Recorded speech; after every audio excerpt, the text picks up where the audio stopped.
When people first hear about Abby and Brittany, the first question is almost always the same. How do they actually teach a class? Two heads, two personalities, one body, one classroom full of fourth graders. It sounds complicated, maybe even impossible. But step inside their school day, and something surprising happens. The extraordinary quickly starts to feel completely normal. Abby and Brittany are identical twins who have been conjoined since birth. From day one, their parents raised them with one belief: there would be no excuses. If they wanted to drive, they would learn. If they wanted to go to college, they would go.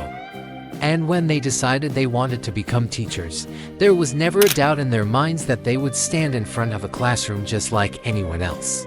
By their senior year at Bethel University, they were deep into student teaching, wrapping up their final semester before graduation.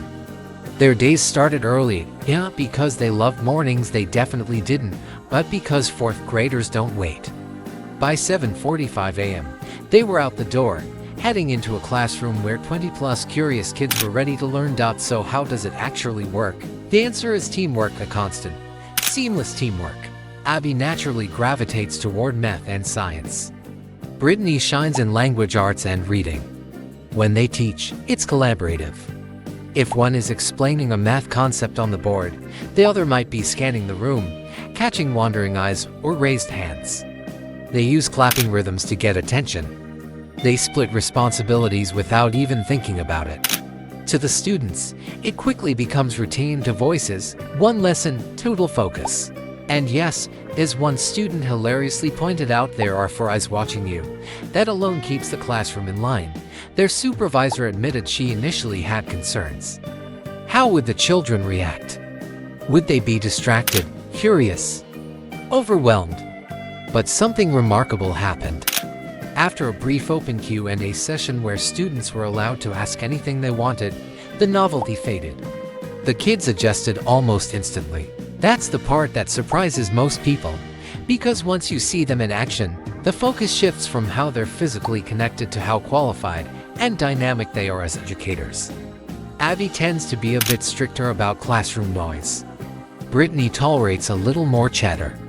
Their different temperaments actually balance the room. Where one is firm, the other softens. Where one pushes structure, the other adds warmth.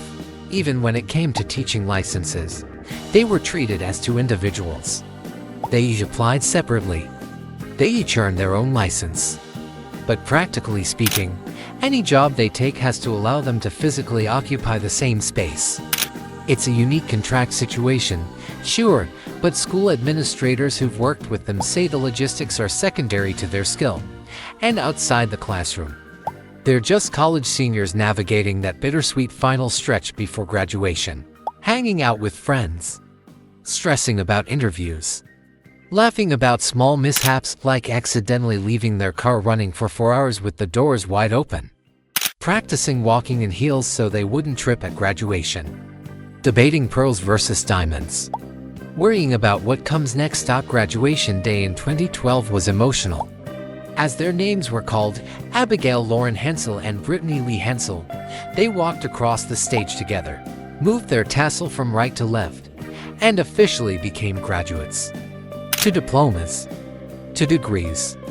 One unforgettable moment, and that's what makes their story powerful. Yes, they face challenges most of us will never understand.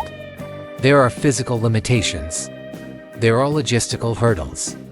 There are social situations that require constant coordination. But they don't frame their lives around what they can't do. Instead, they focus on what they can. In the classroom, their presence does more than teach math or grammar. It quietly teaches empathy. It teaches adaptability. It teaches students that differences aren't obstacles. They're simply part of the human experience. Their friends describe their bond as something no one else on earth could fully comprehend. It's deeper than typical sibling closeness. They navigate disagreements, joke with each other. And maybe that's the real lesson they teach, both inside and outside the classroom. So what do you think? Could you imagine having two teachers working in perfect sync every day? Would it help you focus more?